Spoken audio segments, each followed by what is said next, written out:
तो भाई कैसे हैं सभी। आई होप सब बढ़िया होंगे। तो देखो, आज जो हम कर रहे हैं वो है, क्या है, नई सीरीज़ है। वो एक क्या है कि इंटेंस मैथ रिवीजन। और इनके जो नोट्स हैं आईएमआर के, उनके नोट्स को ही हम क्या करेंगे, रिवाइज़ करेंगे। क्यों कर रहे हैं रिवाइज़? उसका रीज़न ये है कि जो मैक्सिमम जो क्वेश्चंस आते हैं ना, मैक्सिमम यानी कि मोस्ट ऑफ क्वेश्चंस, ये एक तरीके से पूरी मैथ का रिवीजन है। कौन सी का? जो एसएससी में पूछी जाती है उस पूरी मैथमेटिक्स का क्या है, रिवीजन है। तो मोस्ट इंपॉर्टेंट है ये किसके हिसाब से, अपकमिंग एग्जामिनेशन के हिसाब से आईएमआर। अभिषेक सर का थैंक यू करेंगे पहले तो कि उनकी तरफ से नोट्स आए हैं। एंड सेकेंडली, कोई इसका रिवेन्यू जनरेशन नहीं है, ये कोई भी ऐसे उस पर्पज़ से नहीं है। And credit goes to Abhishek Rai sir from maths mania. And कोई भी रिवेन्यू जनरेशन नहीं है, ये सिर्फ इसलिए है कि नोट्स रिवाइज हो जाएं। क्या हो जाए? नोट्स रिवाइज, नोट्स को रिवाइज हो जाए, इसलिए है सिर्फ। तो इसके लिए हम सिर्फ इसको क्या कर रहे हैं, यूज़ कर रहे हैं आपको, कि मैं मतलब एक शॉर्ट टर्म वीडियो में आपको ये नोट्स को क्या कर सकूँ, समझा सकूँ। बाकी अगर आपको कंप्लीट अगर एक्सप्लेनेशन वे में देखना है तो आप आईएमआर परचेज़ कर सकते हैं 2.0, जो कि मैथ्समीनिया उस पे है, किस पे, एप्लीकेशन पे, वहाँ से आप परचेज़ कर सकते हैं। These are for only revision purpose, ठीक है, for Hindi medium students, okay. And English medium वाले भी देख सकते हो वैसे तो, क्योंकि मैंने दोनों लैंग्वेज है, बाइलिंगुअल है ये। तो देखो, इसका पर्पज़ यही रहेगा कि हम क्या करें कि पूरी कंप्लीट मैथ को रिवाइज़ कर ले। और इसमें देखो, लेक्चर बाई लेक्चर में कंप्लीट रिवीजन करवाऊँगा आपका, है ना। तो इसको एक तरीके से मानना कि इसको कंप्लीट तरीके से आप लोग याद कर लेना, बिकॉज दी ये देखो मोस्ट इम्पॉर्टेंट है, इनमें से ही क्वेश्चन आने वाले हैं वैसे भी, ठीक है। तो देखो आ जाते हैं। क्वेश्चन नंबर क्या है, एक टाइप का क्वेश्चन ऐसे आता है कि देखो, जो त्रिभुज पी क्यू आर है, ये देखो पी क्यू आर त्रिभुज है। तो ऐसे बोलते हैं कि इसमें कि अंतकेंद्र ए है, अंतकेंद्र ए दे दिया। अंतकेंद्र क्या होता है? जो कौन होते हैं ना, कौन, इनको क्या करते हैं, जो ये करते हैं कि समद्विभाजित करते हैं, या फिर क्या करते हैं, इनको जो क्या करते हैं, दो बराबर कोण में विभाजित करते हैं। तो उसके जो केंद्र बिंदु होते हैं ना, जैसे इसका इसको इसको दो भागों में ये दोनों बराबर है, ये दोनों बराबर है, ऐसे इस यहाँ से आता तो वो दोनों बराबर होते। तो इनको जो बराबर भागों में विभाजित करते हैं ना, वो क्या होते हैं, उसका जो बिंदु होता है वो क्या होता है, अंतकेंद्र। तो देखो, अंतकेंद्र तथा क्यू ए आर है वो 116 डिग्री। अब देखो क्यू ए आर कौन सा है, क्यू ए आर ये वाला 116 डिग्री दे रखा है ना, ठीक है। तो हमने बना ली, फिगर बना ली, क्यू ए आर रख लिया। तो क्यू पी आर पूछा है, क्यू पी आर। अब सुनो, तो जो ये क्या कंसेप्ट क्या होता है कि जो ये वाला जो कौन होता है ना, ये रेलवे के लिए भी इंपॉर्टेंट है। इसका मान क्या होता है, 90 प्लस थीटा/2। और ये हमको कितना दे रखा है, 116। तो देखो 90 माइनस कर देंगे, कितना हो जाएंगे, 26। थीटा/2 की वैल्यू कितनी है, 26। तो थीटा बराबर कितना हो जाएगा, 52। तो आंसर क्या आ गया हमारे पास, 52। समझ गए? एक कॉन्सेप्ट हमारा क्या हो गया, कंप्लीट। आ जाते हैं नेक्स्ट। फिर देखो, तो पूरे इनके बारे में समझाया। तो देखो, ये जो होता है ना, परिकेंद्र होता है। अंतकेंद्र के बारे में तो देखो ये रहा कि जो इनसेंटर होता है, क्या होता है, intersection point of all three interior angle bisector. Angle bisector मतलब कि जो कोणों को समान भागों में विभाजित करते हैं ना, उनके क्या एंगल बाइसेक्टर्स के क्या होते हैं, क्या होते हैं एंगल बाइसेक्टर्स के, ये होते हैं एंगल बाइसेक्टर के क्या, एंगल बाइसेक्टर की बिंदु, इंटरसेक्शन पॉइंट। तो उसको क्या बोलते हैं, अंतकेंद्र होता है। अब देखो, ये 90 प्लस थीटा होता है। जो बाहर होते हैं ना, बाहर वाले कोण होते हैं, जैसे कोई त्रिभुज मैंने ऐसे बना लिया, अब इसके क्या है, ये बाह्य कोण है, ये ऐसे गया, अब ये बाह्य कोण हो गए। इनको जो बाइसेक्ट कर रही है, इनको जो बाइसेक्ट कर रही है लाइन, तो उस लाइन का जो बिंदु होता है ना, ये वाला, ये, तो इसका जो कोण बनेगा यहाँ पे, इसका मान होता है 90 माइनस थीटा/2। समझ गए होंगे? यानी कि ऊपर वाला 90 प्लस और नीचे वाला 90 माइनस। इंपॉर्टेंट कंसेप्ट है, काफ़ी क्वेश्चन आ चुके हैं इस पर, ठीक है। फिर आ जाते हैं, तो ये क्या होता है, intersection point of exterior angle bisectors, ठीक है। परिकेंद्र होता है, तो देखो हमने पढ़ रखा है कि कोई भी वृत्त होता है, उस पर किसी भी चाप से बनाया गया कोण होता है उसकी परिधि पर, तो जो केंद्र पे कोण बनता है उसका कैसा होता है, आधा होता है। तो अगर केंद्र पे क्या बन रहा है, 2 थीटा, तो वहाँ थीटा बनेगा। हमने पढ़ रखा है, ये परिकेंद्र का कॉन्सेप्ट होता है, ठीक है। आ जाते हैं नेक्स्ट। फिर देख लेते हैं सर्कल का। तो देखो, सर्कल जो फॉर्म होता है, देखो एक बिंदु से कितने सर्कल जा सकते हैं, काफ़ी सारे। एक बिंदु ये बना दिया, ये सर्कल, ये सर्कल, ये सर्कल, ये सर्कल, एक बिंदु से जाने वाले। दो बिंदु से कितने जा सकते हैं, इनफाइनाइट। जैसे ये दो बिंदु बना दिए, इनसे कितने भी सर्कल निकाल सकते हो आप, कैसे, कितने भी, है ना।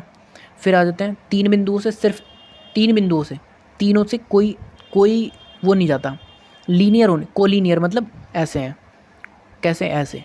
तो इनसे जा सकता है कोई सर्कल, ऐसे ही जाएगा, बीच का रह जाएगा, वो तो केंद्र हो जाएगा ना। ऐसी जो है ना, ऐसी ऐसी ऐसी लाइन्स है, तो उनसे एक सर्कल जा सकता है सिर्फ, ठीक है। समझ गए, जो कोलिनियर नहीं है, मतलब लीनियर नहीं है जो है ना, उससे एक सर्कल जाएगा। और देखो जो 4 पॉइंट्स है, 4 पॉइंट से क्या होगा, 4 पॉइंट्स ये रहे, इससे क्या होगा जा सकता है, क्योंकि ये क्या होते हैं क्वाड्रिलेटरल के क्या होते हैं पॉइंट्स होते हैं। तो if circle passes then form cyclic quadrilateral. तो अगर सर्कल पास हो रहा है 4 बिंदुओं से तो क्या बनेगा अंदर, साइक्लिक क्वाड्रिलेटर बनेगा। समझ गए, इंपॉर्टेंट पॉइंट है, क्वेश्चन ऐसे भी दे देता है कि एक कोई सर्कल है वो किससे जा रहा है, 4 पॉइंट्स से जा रहा है, पॉइंट्स के नाम दे देंगे और फिर इंटीरियर एंगल दे देंगे। तो हमको ये पता होना चाहिए कि 4 पॉइंट से जा रहा है तो वो क्या हो गया क्वाड्रिलेटरल। फिर सामने का कौन भी पूछ लेते हैं उसमें, तो इस टाइप के है ना, तो इनको ये। तो गाइज अब देखते हैं हम क्या देखते हैं नेक्स्ट देख रहे हैं हम क्या, ऑर्थो सेंटर। जो ऑर्थो सेंटर लंब केंद्र होता है ना वो क्या होता है, देखो जब हमने क्या किया, किसी त्रिभुज है, इस पे क्या किया हमने, किसी ये भुजा है, यानी ये क्या है, ये किनारा है, शीर्ष है, इस शीर्ष से इस पर क्या डाला हमने, लंब समद्विभाजक। क्या डाला, लंब समद्विभाजक। उसी से क्या बना है, लंब केंद्र, यानी कि लंब समद्विभाजक डाला है जो क्या 90 डिग्री पे चलता है, तो वो क्या हो गया, लंब केंद्र हो गया। तो देखो points of eight which altitude of त्रिभुज मीट, जहाँ पर जो त्रिभुज के 3 एल्टीट्यूड होती है ना, वो जब मिलती है तो वो क्या हो जाता है, लंब केंद्र हो जाता है। क्या हो जाता है, लंब केंद्र हो जाता है।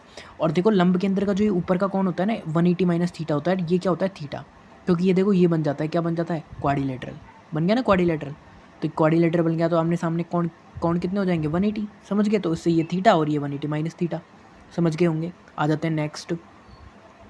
फिर देखो नेक्स्ट सेंट्रोइड दे रखा है। सेंट्रोइड क्या होता है, तो देखो जब कोई ये जैसे मैंने कोई त्रिभुज बना लिया, इस पर मैंने क्या किया, मीडियंस डाल दी। ये मीडियन, और मीडियन क्या होती है, जो सामने वाली भुजा होती है उसको 2 बराबर भागों में विभाजित करती है। ये त्रिभुज ऐसे भी हो सकता है, तो ये मीडियन ऐसे हो जाएगी, फिर दोनों सामने भुजाओं में विभाजित करेगी। तो मीडियन देखो इसको बराबर भुजाओं में विभाजित कर रही है, ये और ये बराबर है, ये और ये बराबर है, तो ये क्या हो गई, मीडियन हो गई।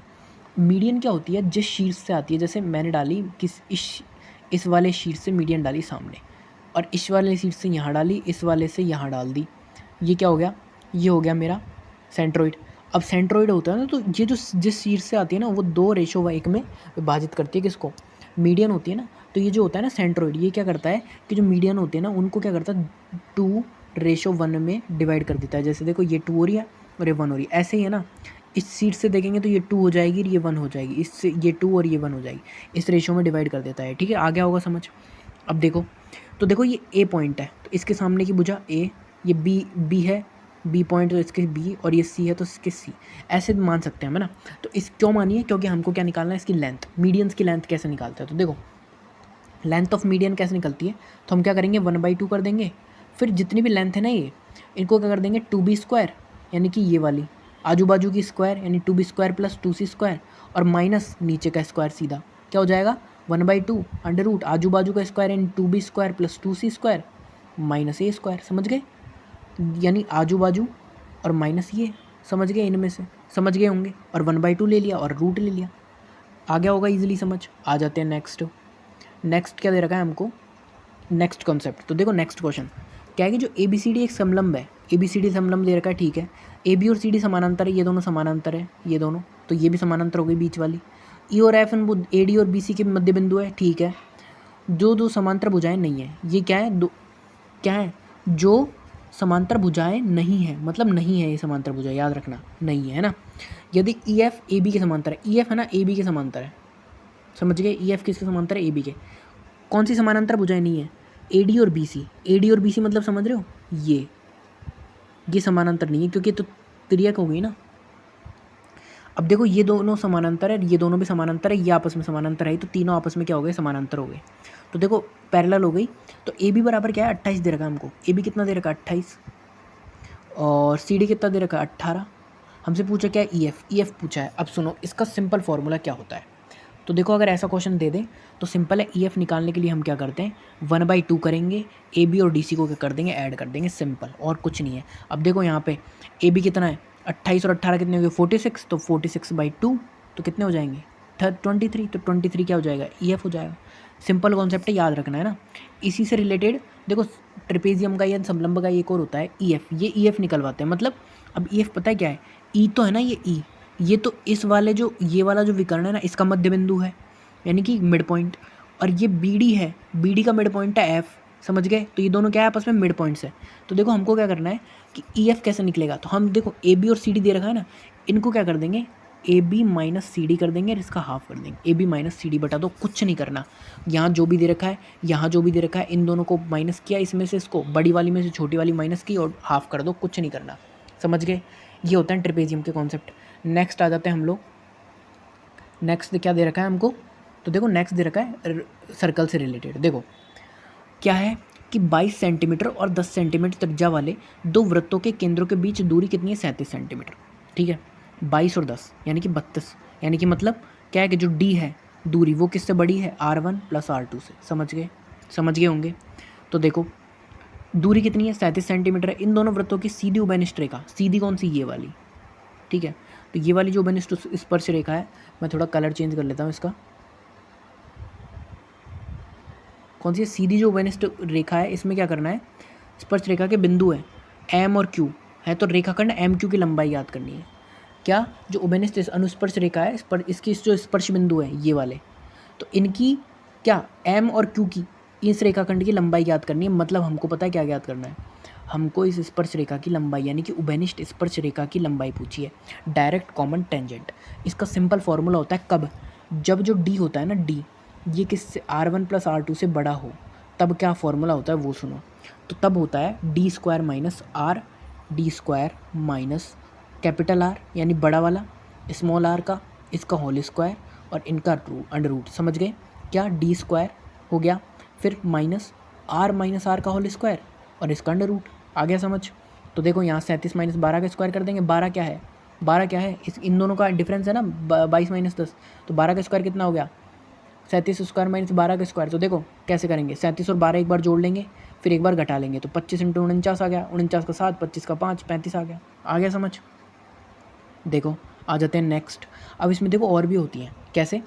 कि हमको अगर दे दें ट्रांसफर्स, इसी टाइप का ट्रांसफर्स पूछ ले जिसमें डी बड़ा हो R1 प्लस R2 से। अगर यही हमको ट्रांसफर्स दे दे यानी ये तिर्यक वाली, तो हम क्या करेंगे? उसमें हमको कुछ नहीं करना, डी स्क्वायर में से आर प्लस आर को घटा देना है, इसके स्क्वायर को, बस। समझ गए? सीधी दे दे तो माइनस, सीधा है मतलब माइनस, टेढ़ा दे दे मतलब प्लस टाइप का, तो क्या हो जाएगा? आर प्लस आर का होल स्क्वायर घटा देंगे डी स्क्वायर में से। आ गया होगा समझ? आ गया होगा, ठीक है। ये ट्रांसफर्स का हो गया। अब मान लो कि हमको डी की वैल्यू ही R1 प्लस R2 के बराबर दे दी, यानी कि डी है वो खुद ही R1 प्लस R2 के बराबर है। तो पता है इसमें जो ये टेंजेंट आती है ना, इसमें डायरेक्ट कॉमन टेंजेंट ही बनती है, एक ये उभयनिष्ठ ये वाली बन जाएगी, तो इसकी तो वैल्यू अलग तरीके से निकलेगी। जो डायरेक्ट कॉमन टेंजेंट होगी वो सिंपल फार्मूला, इसका 2 लगा दो और आर रूट में आर आर लगा दो, सिंपल फार्मूला है, कुछ नहीं करना ज़्यादा, बस 2 और रूट आर आर। समझ गए? समझ गए होंगे। आ जाते हैं नेक्स्ट। अब देखो, तो देखो how many common tangents are there. देखो कौन कौन से व्रत में, देखो जब क्या है कि व्रत है ना दूर स्थित हो, मतलब इनकी जो श्रेणी डी दूर एक दूसरे से क्या हो, जिनके केंद्र क्या है एक दूसरे क्या है, जिनकी परिधि टच नहीं कर रही हो, तो उससे देखो 2 तो डायरेक्ट कॉमन टेंजेंट जाएगी और 2 ही ट्रांसवर्स जाएगी, एक ये जा रही और एक ये जा रही। समझ गए? अगर दोनों की परिधियाँ टच कर रही हो तो 2 तो डायरेक्ट जाएगी और एक ट्रांसफ़र आ जाएगी, 3 आ जाएगी टोटल। अगर एक वृत्त दूसरे वृत्त के अंदर से गुजर रहा हो तो फिर क्या? अरे किससे? टेंजेंट होती क्या है? जो परिधि से जाने वाली। अब अगर मैं यहाँ 1 लगा देता हूँ तो इसकी परिधि से नहीं जा रही, यानी कॉमन तो हुई नहीं ना ये, तो यहाँ से फिर 2 ही जाती है और वो भी डायरेक्ट। अब अगर वृत्त ही किसी वृत्त के अंदर स्थित हो परिधि पर इस टाइप से, तो 1 आएगी इनकी, और जैसे अंदर हो तो उसका कोई होता ही नहीं, क्योंकि ये अगर मैं इसके अंदर वाले की बनाऊँगा तो ये बाहर वाले की क्या बन जाएगी? कॉर्ड बन जाएगी, जीवा। ठीक है, और बाहर वाले की बनाऊंगा तो अंदर को टच नहीं करेगी, तो मतलब इसमें कोई टेंजेंट नहीं होती है। तो संकेंद्रीय जो व्रत होते हैं उनकी कोई टेंजेंट्स नहीं होती है, डायरेक्ट कॉमन टेंजेंट या ट्रांसवर्स।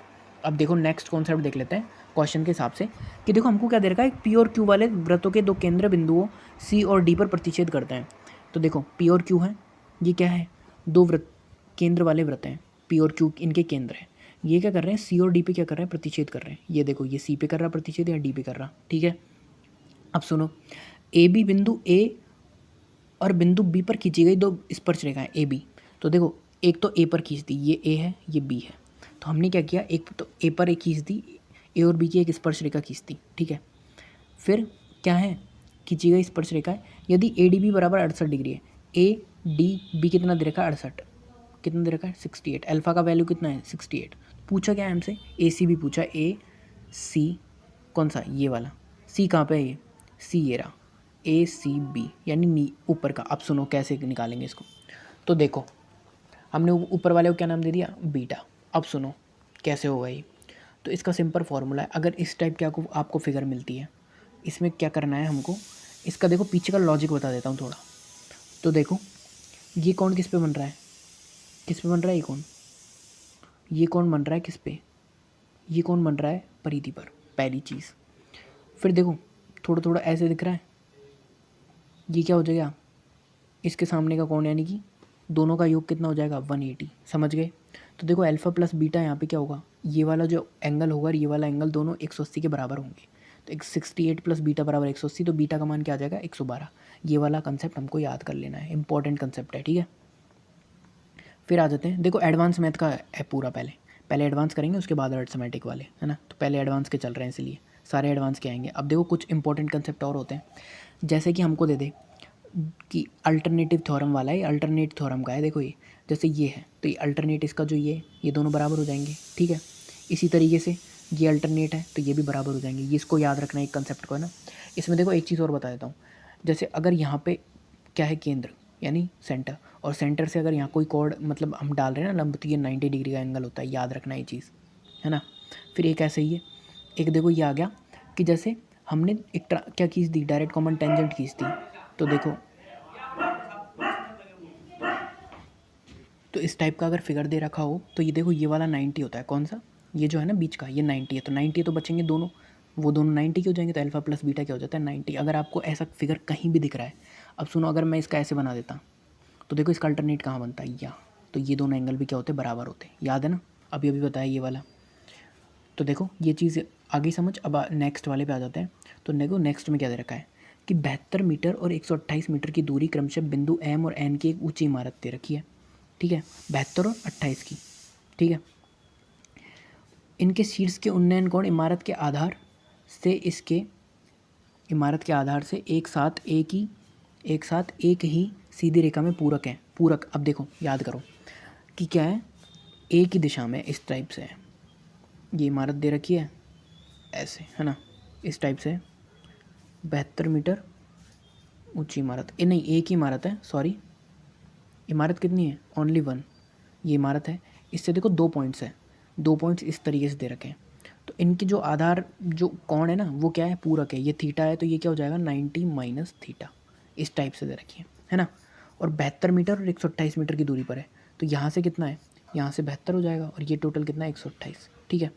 तो इसमें पूछा है इस जो ये वाला जो पर्सनल होता है ना, ये वाला जो कॉन्सेप्ट है, इसमें क्या पूछता है, हाइट पूछता है इस मीनार की। और इस मीनार की हाइट का सिंपल सा फॉर्मूला पता है क्या होता है, रूट ए बी। एक ए बी क्या है, ए बी ये है, समझ गए, ए बी ये है। तो देखो डायरेक्ट निकल जाता है, 72 इंटू 128 कर देंगे, एच बराबर 6 में आ जाएगा। ये इंपॉर्टेंट कंसेप्ट है, याद रखना, बहुत सारे क्वेश्चन बने इस पे, है ना।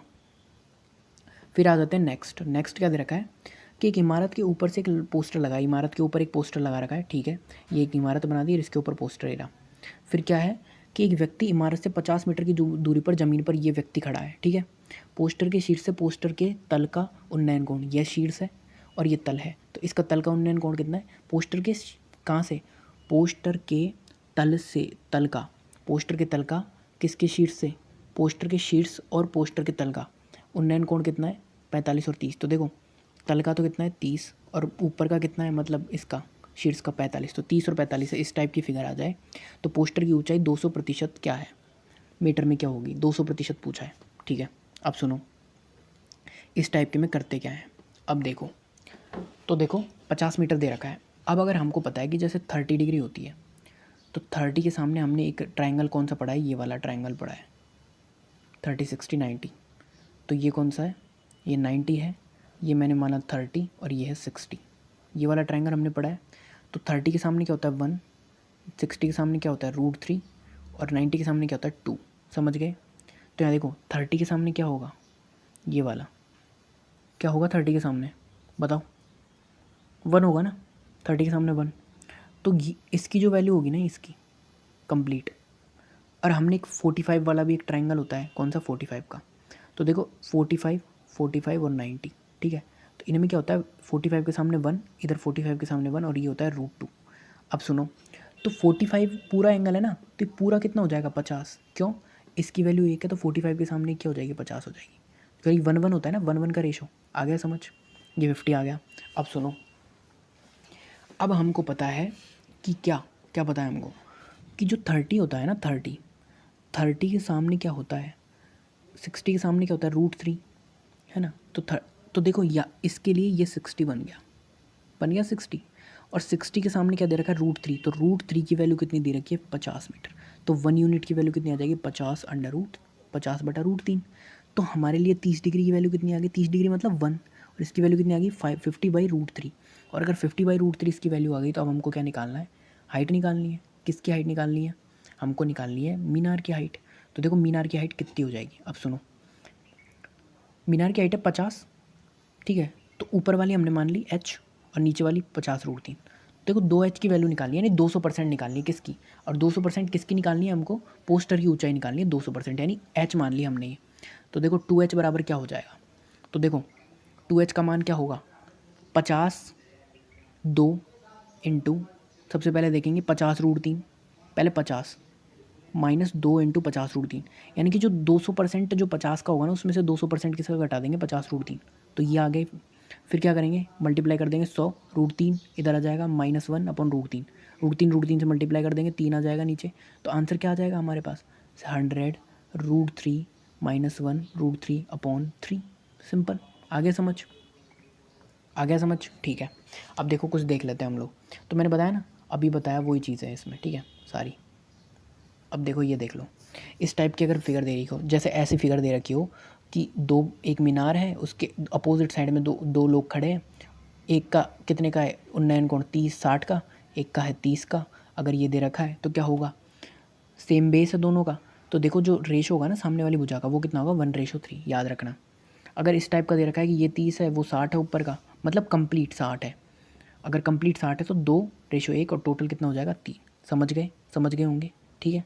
वही चीज़ है, ये अभी देखिए ना, इसको हमने घुमा दिया बस, और कुछ नहीं, ठीक है। अब देखो इसी तरीके से ये वाला हो जाता है कि अगर जैसे ऊपर 60 है तो 1:2। समझ गए होंगे, समझना ही है, ठीक है। कंप्लीट का कितना होगा, ये बताओ आप मुझे। तो देखो कंप्लीट का हमारे पास होगा कितना, 3, टोटल 3, है ना। और अगर जैसे ऐसे दे रखा है हमारे पास 30 और 60, तो 30 और 60 का कितना होगा, 2:1। ओके। फिर देखो नेक्स्ट क्वेश्चन पे आ जाते हैं हम लोग। नेक्स्ट क्वेश्चन क्या दे रखा है, तो इंपॉर्टेंट क्वेश्चन है कि देखो एक्स वाई जेड है ना, तीनों धनात्मक है। कौन सी है, धनात्मक। X plus Y plus Z हमको 1 दे रखा है, और 1x 1/x plus 1/y plus 1/z का हमको न्यूनतम वैल्यू बतानी है। न्यूनतम मतलब मिनिमम। अब सुनो, इसके लिए कंसेप्ट होता है। तो देखो कंसेप्ट क्या है कि अर्थमेटिक प्रोग्रेशन सबसे ज़्यादा होता है, फिर ज्योमेट्रिक प्रोग्रेशन, ज्योमेट्रिक मीन होता है उसका सबसे ज़्यादा होता है, फिर जो होता है ना, ये हरात्मक माध्य होता है ना, उसका सबसे क्या होता है, उसका सबसे कम होता है। तो देखो अर्थमेटिक मीन क्या होता है, जो ये होता है ना हर्मेटिक मीन, इससे क्या होता है, ज़्यादा होता है ना। तो देखो ये 1/, वाली वीडियो 1/, वाली जो टर्म्स होती है ना, ये इसकी हरात्मक माध्य की होती है। और जो ये होती है ना डायरेक्ट वाली, प्लस वाली, ये किसकी होती है, हमारी अर्थमेटिक की, यानी कि कौन सी, समांतर श्रेणी की। तो देखो AP की होती है, और वो कौन सी होती है, HP की होती है। तो देखो हमको पता है कि हमको क्या करना है, हमको क्या निकालना है, इसका क्या निकालना है, मीन निकालना है। कौन सा मीन, हरात्मक माध्य निकाल लेते हैं। तो देखो इसका मीन क्या होगा, इसका मीन क्या होगा, इसका अर्थमेटिक मीन। तो देखो x plus Y plus Z, और तीनों का भाग लगा देंगे, ये तो अर्थमेटिक मीन हो जाएगा। और हरात्मक माध्य कितना होगा, तो देखो इसमें पता है उल्टा होता है। आप ऐसे करोगे 1/x plus 1/y plus 1/z upon 3 के बटे में डालोगे, तो ये क्या हो जाएगा, ये आ जाएगा इसका टर्म, इसका हरात्मक माध्य। फिर 1/3 क्या आ जाएगा, ये 1 में आ जाएगा ना, तो 1/3 यहाँ, और 1/3 यहाँ, तो ये क्या हो जाएगा, 1/3 यहाँ इससे बड़ा हो जाएगा। तो देखो 1/x plus 1/y plus 1/z 9 से बड़ा हो जाएगा। तो ये क्या कंसेप्ट है, तो देखो कंसेप्ट समझ लेते हैं। क्या होता है कि देखो जो हार्मोनिक मीन है ना, और अर्थमेटिक मीन है, और ज्योमेट्रिक मीन है। तो देखो अर्थमेटिक मीन आता है a+b+c/3, और ये वाला होता है 3+1, वही किया ना हमने यहाँ पे, 3+1/a plus 1/b plus 1/c। और ज्योमेट्रिक तो सबको पता होता है, जितने अगर दो संख्याओं का देख रहे हैं, तो क्या हो जाएगा, AB√3 का है तो ABC का क्यूब। समझ गए। तो क्या है कि अगर AGH यानी कि अर्थमेटिक, गुणोत्तर और तीनों श्रेणियाँ मीन है, इनइक्वलिटीज स्टेट में है, तो इस टाइप के नंबर होते हैं, पॉजिटिव रियल नंबर इस सेट में कैरी करते हैं, ठीक है। फिर देखो अब मैं देखता हूँ अब अपना जो सबसे मेन जो वो होता है ना, कौन सी थ्योरम है हमारी, उससे रिलेटेड क्वेश्चन है। X plus Y plus Z की वैल्यू 1 दे रखी है, X Y plus Y Z, ये देखो प्लस, ये क्या है प्लस जेड एक्स का मान कितना दे रखा है, उसका मान है -1, ठीक है। और एक्स वाई जेड का मान कितना है -1, तो हमको X cube plus Y cube plus C cube Z cube की वैल्यू निकालनी है। किसकी वैल्यू निकालनी है? X cube plus Y cube plus Z cube की। अब देखो इसका सिंपल फार्मूला होता है X cube plus Y cube plus Z cube minus 3abc। तो देखो इसका -3abc, इसकी वैल्यू क्या होती है? a plus Y B plus C. तो देखो सबसे पहले देखेंगे -3abc, तो -3 कर देंगे, तो यहाँ -3 हो गया। फिर उसके बाद फिर होता है X plus Y plus Z. तो देखो X plus Y plus Z यानी 1 प्लस में 1 -3 1। तो इसकी वैल्यू कितनी आ गई? कितने आ गए हमारे पास? -3 1 प्लस 3। देखो इस वाले से निकाला है हमने, मैं बताता हूँ आपको, इससे समझ गए, ये होता है, ठीक है। तो ये -3 था ना इधर, +3 कहाँ गया? +3 एक सेकंड रुकेंगे। तो 3abc था ना अपने पास, तो 3abc क्या था? ये रहा -1 दे रखा था। तो हमने क्या किया, इसको माइनस होता है तो माइनस माइनस क्या हो जाएगा? प्लस। तो प्लस हो गया, तो हमने क्या किया, प्लस वाला इधर आया तो क्या हो गया था? माइनस। तो इसका जब ही तो आएगा भाई, ये क्या है, माइनस और माइनस हो गया था प्लस, फिर प्लस इधर आया तो माइनस, तो -3 तो ऐसे आ गया ये, है ना। फिर a plus B plus C, a plus B plus C क्या होता है? ये माइनस आया, फिर अब ये वाला टर्म लेंगे पूरा, तो a plus B plus C है, फिर होता है a square plus B square plus C square, है ना, माइनस, या फिर ऐसे भी हो जाता है क्या, a माइनस बी का स्क्वायर, पर उनके लिए जगह नहीं, हम ये वाला लेंगे। तो देखो माइनस इधर से कॉमन ले लेते हैं, इसकी वैल्यू कितनी? -1, समझ गए। तो ये इधर ये आ गया, और इसका -3 कर लिया हमने, किससे किया? वो किया हमने, एक सेकंड रुकेंगे, हाँ, a square plus B square plus C square, और फिर माइनस ए, तो ये क्या था? a plus B plus C का, इसको क्या बना लिया हमने? होल स्क्वायर बना लिया, सिंपल। तो ये क्या हो जाएगा? 2 इधर लगा दिया और 2 माइनस में लगा दिया, तो क्या हो जाएगा? क्या हो जाएगा? ये हो जाएगा हमारा सिंपल इसका फॉर्मूला। तो इसके 2 फार्मूलाज हैं, हमको याद कर लेने हैं, ठीक है, इंपॉर्टेंट है। फिर आ जाते हैं नेक्स्ट क्या है? वैल्यू पुटिंग का। देखो अगर हमको दे रखा है कि X square plus Y square Z square बराबर क्या दे रखा है? X Y plus Y Z plus Z X दे रखा है, और होता है मतलब ऐसा है, तो हमको क्या करना है, इसकी बटा इसकी वैल्यू निकालनी है। तो हम क्या करेंगे? वैल्यू पुटिंग कर लेंगे। कैसे? कि देखो स्क्वायर 1 रख लो तीनों के मान, वैल्यू पुटिंग। तो वैल्यू पुटिंग ऐसे होती है, तो क्या करेंगे? 1 रख लेंगे, तो देखो 17 1 है, 17 हो जाएगा, 9 और 16 कितने हो गए टोटल बताओ? तो कितने हो गए? 17 और 9 16, कितने हो गए? 42, और बटे कितने हो गए? 8 8 × 1 सब में मतलब वही सेम आएगा, 8 × 14 और 10 24, 42/24 कितने हो गए? 7/4 बराबर कितने होगा आंसर? 1.75। ये इसका क्या हो जाएगा? आंसर हो जाएगा। समझ गए होंगे वैल्यू पुटिंग कैसे करनी है, ठीक है। फिर आ जाते हैं नेक्स्ट क्या है, हाँ, इस टाइप का अगर क्वेश्चन आता है क्या, कि अगर कोई हमको दे दिया, क्या दे दिया? पॉलिनोमियल दे दिया, उसको इससे डिवाइड किया जा रहा है किसी से, तो शेषफल पूछा है, तो जो डिवाइड कर रहे हैं ना, मतलब हम उसका वैल्यू ही रख रहे हैं, तो m बराबर 2 रख दो इसमें पूरे में, m बराबर 2 रखेंगे तो आंसर कितना आएगा? 113। तो सिंपल ये इसका क्या हो जाएगा? रिमाइंडर हो जाएगा। अब ऐसे पूछ ले f1 माइनस f0 निकालना है आपको इसमें से, तो क्या करेंगे हम बताओ? f1 मतलब सबकी जगह मान रखेंगे 1, और f0 मतलब सबकी जगह मान रखेंगे f0। तो ये जितने मान रखेंगे ना, इसकी जगह क्या आएगा? -7 करेंगे, ये आ जाएगा, तो 3 आंसर आ जाएगा इसका। समझ गए? f यानी कि जो फलन होता है ना, जो फलन मतलब क्या है हमारा, जो ये फलन है, इसमें क्या कर रहे हैं हम? 0 x की जगह fx होता है, fx यानी x की जगह हम 1 रख रहे हैं। समझ गए होंगे। नेक्स्ट आ जाते हैं, नेक्स्ट क्या बोल रहा है कि x - 5 को पूर्णतः विभाज्य बहुपद प्रदान करने के लिए x³ - 3x² + 4x - 75 में क्या जोड़ा जाना चाहिए? देखो, तो जो x - 5 है उससे पूर्णतः विभाज्य बहुपद है, उसको प्राप्त करने के लिए हम क्या करेंगे हम बताओ, क्या जोड़ा जाना चाहिए? तो देखो x - 5 है तो x बराबर 5 रख दो, सिंपल। ऐसे कोई भी क्वेश्चन पूछे, कुछ भी पूछ रहा है बहुपद वगैरह, अगर ऐसा टर्म दे रखा है तो सिंपल उसका वैल्यू रख दो। तो क्या है कि हमने इसकी वैल्यू रख दी, तो आंसर क्या आ रहा है? -5। मतलब हमको क्या जोड़ना है? -5 की कमी आ रही है, मतलब हमको जोड़ना है 5, सिंपल। आ गया समझ? नेक्स्ट आ जाते हैं। फिर देखो नेक्स्ट क्या है, देखो क्रमिक वाला इंपॉर्टेंट है बहुत ज़्यादा, ये क्वेश्चन पूछा भी है काफ़ी बार, है ना, तो देखो इसलिए इंपॉर्टेंट है। क्या ऐसे क्या दे दे हमको कि क्रमिक रूप से 3 5 7 से भाग देने पर, कि 3 से भाग दे रहे हैं तो 2 शेषफल आ रहा है, 5 से दे रहे हैं तो 1 आ रहा है, और 7 से दे रहे हैं तो 3 शेषफल आ रहा है, तो हमें अंतिम भागफल 3 प्राप्त होता है। अंतिम भागफल क्या प्राप्त हो रहा है? 3 प्राप्त हो रहा है, ठीक है। तो हमको क्या करना है, अगर ऐसा हो रहा है तो हमको बताना है कि क्या होगा, संख्या क्या होगी, ठीक है, संख्या क्या होगी।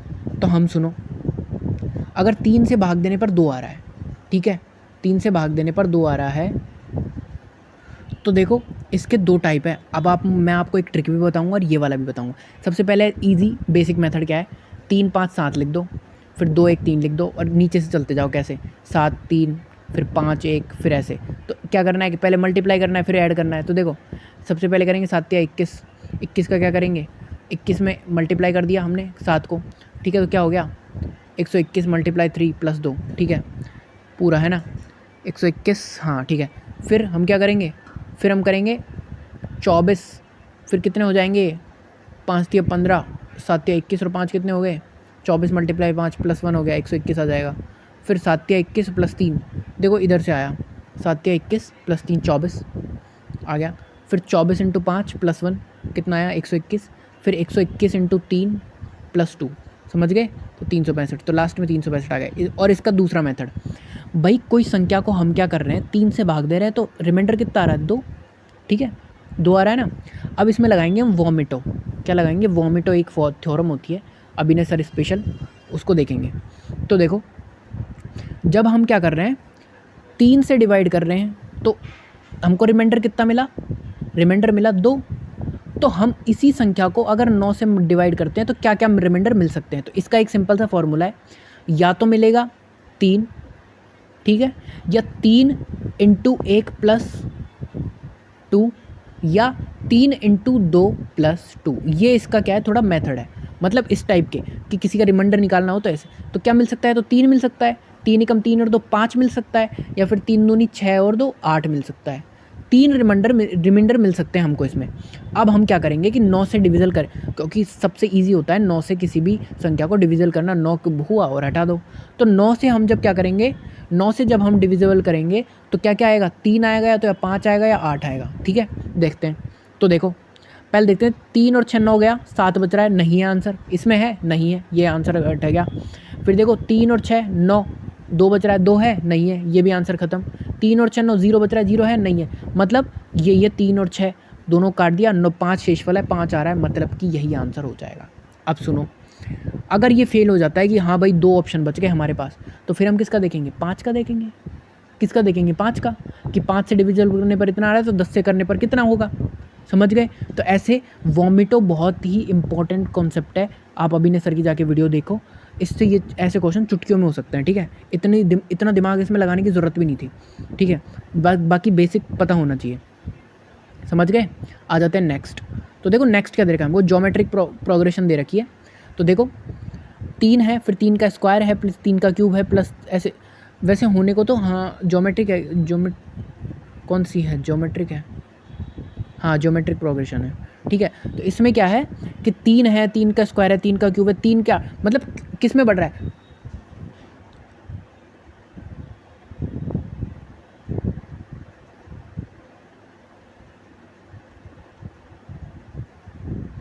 Sorry for the glitch guys, कभी कभी हो जाता है वो बैक। देखो तो क्या है कि जो क्या दे रखा है, ज्योमेट्रिक प्रोग्रेशन में दे रखा है ना ये हमको, क्योंकि ये क्या है, किस में बढ़ रहा है, ये किस में बढ़ रहा है, ये बढ़ रहा है घातों में, घात मतलब स्क्वायर्स, उसमें बढ़ रहा है, क्यूब्स वगैरह में। तो मतलब ये किस में बढ़ रहा है, मल्टीपल में बढ़ रहा है। तो मल्टीपल में अगर बढ़ रहा हो तो ज्योमेट्रिक प्रोग्रेशन होती है। अब देखो योग पूछा है इन्होंने, योग मतलब, अब एक तो हम ये भी सोच सकते हैं कि भाई इनका योग क्या होगा। तो देखो बता देता हूँ एक चीज़ आपको, 3 की पावर्स होती है ना, 3 के जो होते हैं फैक्टर, उनमें क्या क्या होता है, एक तरीके से आप ऐसे भी निकाल सकते हो। एक तो ये तरीका है कि देखो 3 में तो 3 आता है, 3 का स्क्वायर में क्या आता है, यूनिट डिजिट 9 आता है, फिर 3 के क्यूब में कितना आता है, 7 आता है, ठीक है। फिर 3 की पावर अगर 4 करूँ, यानी 3 की पावर 4 करूँ तो कितना आएगा, 1 आएगा। फिर ऐसे अगर करते जाएंगे हम तो क्या हो जाए, ऐसे यूनिट डिजिट जोड़ के भी हम कर सकते हैं, बट वो लॉन्ग मेथड है थोड़ा, है ना। अब इसका शॉर्ट मेथड हम बेसिक से जाएंगे, क्या कि ए का मान क्या है, 3 दे रखा है, ए क्या है 3, यानी पहला पद है जो, डिफरेंस कितने का, 1 3 की घात का यानी 3 का, और टोटल पद कितने 8, यानी 3 की पावर 8 है तो 8 पद है। तो इनके सम का फॉर्मूला क्या होता है, ए क्या होता है, ए ए की power n minus one, A की power sorry n minus one R होता है ना, हाँ, ए आर की power n minus one upon R minus one, ये होता है, ठीक है, समझ गए। तो ये सम का फॉर्मूला है, तो हमने सम का फॉर्मूला लगा दिया यहाँ से, फिर ये टोटल करके 199840 आ गया, ठीक है। अब देखो, अब इसका देख लेते हैं थोड़ा प्रोग्रेशन का। तो देखो सम ऑफ ज्योमेट्रिक प्रोग्रेशन, तो अगर आर का मान एक से बड़ा हो तो तब क्या लगता है, तो उसमें दो केस होते हैं, फाइनाइट और इनफाइनाइट। तो फाइनाइट के लिए लगता है ए आर की power n minus one upon R minus one, ठीक है। आर बड़ा है तो आर में से एक घटेगा ना, समझ गए, उससे याद रख लेंगे। इनफाइनाइट के लिए इन्फिनिटी होता है। आर का मान अगर एक से छोटा है तब क्या लगेगा, तब वन में से आर घटेगा, मतलब ए वन की power R minus N upon one minus R, ठीक है, ए यहाँ पे आएगा। और इनफाइनाइट के लिए क्या लगेगा, अगर जैसे फाइनाइट है नहीं कि दे रखा है कि हमको एन क्या है, इनफाइनाइट है यानी अनंत तक चले जा रहा है वो, तो क्या होगा, ए अपॉन वन माइनस आर सीधा लगेगा, ए अपॉन वन माइनस आर। तो ए फर्स्ट टर्म हो जाएगा, आर हमारा कॉमन रेशियो हो जाएगा, और एन क्या हो जाएगा, नंबर ऑफ टर्म्स, समझ गए। अर्थमेटिक प्रोग्रेशन के देख लेते हैं हम जीपी के अंदर। तो देखो हमको पता है कि इस एस एन क्या होता है, हम जो संख्याओं का योग करते हैं अर्थमेटिक प्रोग्रेशन में, वो क्या होता है, N by two, two A plus N minus one कोष्टक डी, ठीक है, ये होता है। ये देखो A plus N minus one, तो हम क्या करते हैं, इसका देखो एक फॉर्मूला और होता है, ए प्लस एल, एल होता है लास्ट पद, लास्ट पद की वैल्यू क्या होती है, लास्ट टर्म की, A plus N minus one कोष्टक डी। तो इससे बनता है ये वाला फॉर्मूला हमारा N by two A plus L, ठीक है। इसमें देखो एक चीज़ और होती है, अगर हमको nth टर्म निकालना है ना, nth टर्म, तो A plus N minus one direct लिख दो, A plus N minus one D. और अगर हमको क्या निकालना है, क्या हमको निकालना है डी, तो डी कैसे निकलेगा, तो वो निकलेगा n माइनस जो nth टर्म है उसमें से nth टर्म माइनस ए अपॉन क्या, n माइनस वन, उससे निकल जाएगा हमारा d, समझ गए, समझ गए होंगे। नेक्स्ट आ जाते हैं हम लोग क्या, किस पे आ जाते हैं, हमारा जो दीर्घवृत्त होता है ना उस पे। तो देखो केंद्र वृत्त पे, केंद्र हमको दे रखा है 1 माइनस टू, त्रिज्या दे रखी है, वृत्त का समीकरण पूछा है। वृत्त का समीकरण क्या होता है, सिंपल x माइनस एच का whole square plus Y minus K का होल स्क्वायर बराबर आर स्क्वायर, ठीक है। अब यहाँ देखो केंद्र, अगर केंद्र 0 0 हो तब क्या होगा, तब होगा X square plus Y square बराबर आर स्क्वायर, अगर केंद्र 0, क्योंकि केंद्र के निर्देशांक क्या होते हैं, एच कोमा के, एच कोमा के, तो या अगर एच भी 0 हो गया और ये भी 0 हो गया तो X square Y square R square, समझ गए होंगे। तो देखो यहाँ डायरेक्ट लगाएंगे फॉर्मूले में x माइनस वन का whole square plus Y minus two का होल स्क्वायर बराबर 16।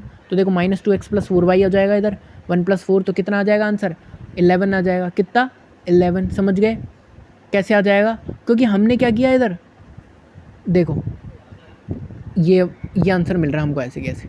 अब हमने क्या किया, X square plus Y square ऐसे कैसे रख दिया, तो हमने इसका अप्रोक्सीमेशन निकाला, क्या निकाला, अप्रोक्सीमेशन, समझ गए होंगे, ठीक है। आ जाते हैं नेक्स्ट।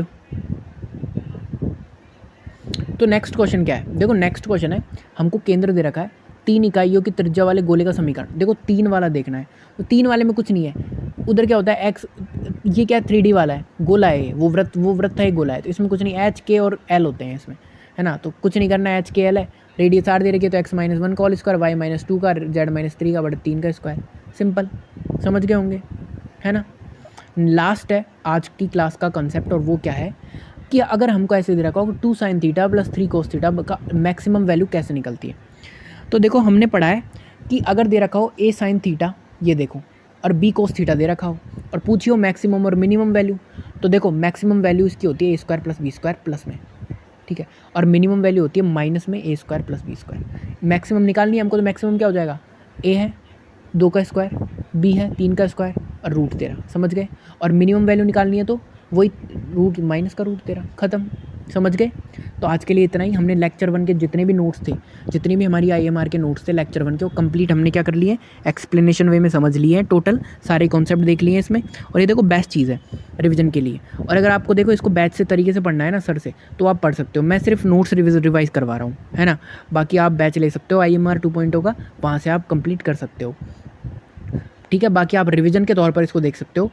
और thanks to Abhishek sir for these notes, क्योंकि हिंदी मीडियम वाले बच्चों का भी थोड़ा इससे अच्छा खासा इम्प्रूवमेंट हो जाएगा लास्ट टाइम पे, ठीक है, इसीलिए।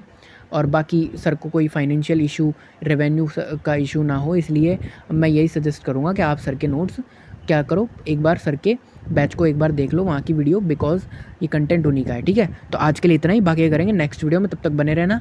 एंड चैनल को सब्सक्राइब नहीं किया है तो कर लेना, एंड वीडियो को लाइक करना, ओके। आज के लिए इतना ही, बाकी का नेक्स्ट वीडियो में।